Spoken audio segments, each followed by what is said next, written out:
So one of the things leaders go through is this whole area of building trust, Hmm. right? Hmm. And especially if you're a leader and you've got a whole set of people whom you whom you manage, who look up to you. Uh, so what does it take for leaders to actually build authenticity? Because what I always hear is the leader thinks he or she is authentic, but the other people in the room somehow figure out that no, I don't think there is authentic messages that are coming out, and then you end up in a town hall or in a meeting or in a conversation. The authenticity is the foundation of building relationships, right? So what are the cues that I need to present myself with, especially if I have to be authentic? And authenticity, you cannot make up authenticity, right? So therefore, what's important is, what are the cues that makes people believe that I'm authentic, and how do people perceive authenticity? That is another way of looking at it. So you could approach it from both ways, and if you can give some idea about it, that will be great. Yeah, that's a very relevant question because most of the leaders I work with, this is the thing in their mind. How can I create an impact with the right kind of authenticity? So, absolutely relevant. Now, if you try and understand what goes on in a leader's daily life, right from stepping into every meeting is different. There is one meeting where they are handling a conflict, second meeting where they are trying to pacify say an HR who's not very happy, then they are into that third meeting where it's all bang bang bang sales happening, the fourth one where they are themselves presenting to their leader or their boss. So there are so many different things happening that for them to stay authentic, it can actually be very challenging because Mm.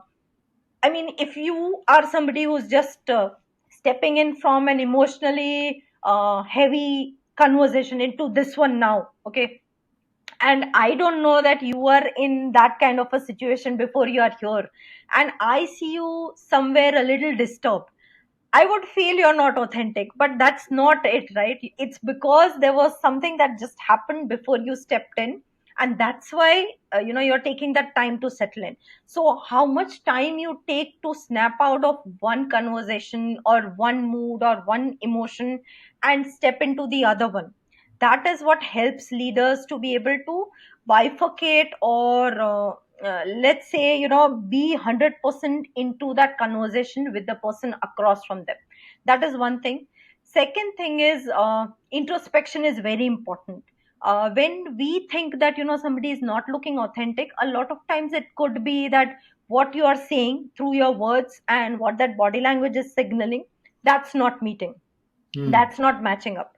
There Mm. are various reasons why it happens. One of the major reasons is leaders like to not always tell you what's on their mind. It could be because they might think that you might or might not get it in the right perspective. It could be because you are not in that stage where you might understand what all is going on outside this meeting, okay. And it can also be because there are lots of power plays that happen in organizations. So keeping all that in mind, if you come across as somebody whose words and body language are not matching, it can look a little unauthentic or inauthentic to somebody. So introspection is what helps. How am I coming across? How are my words projecting? What is my body language talking at this time?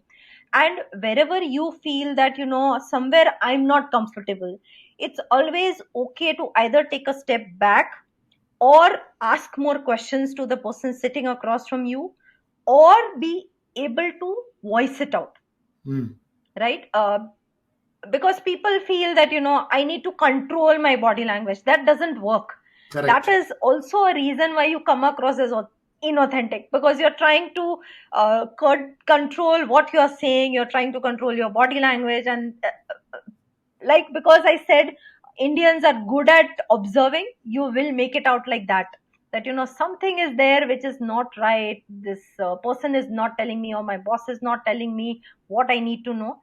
So trying to make a sense of all of this helps. Introspecting yourself, being a little more open, and trying to snap out, or learning how to snap out of one communication or conversation with somebody and stepping into the other one.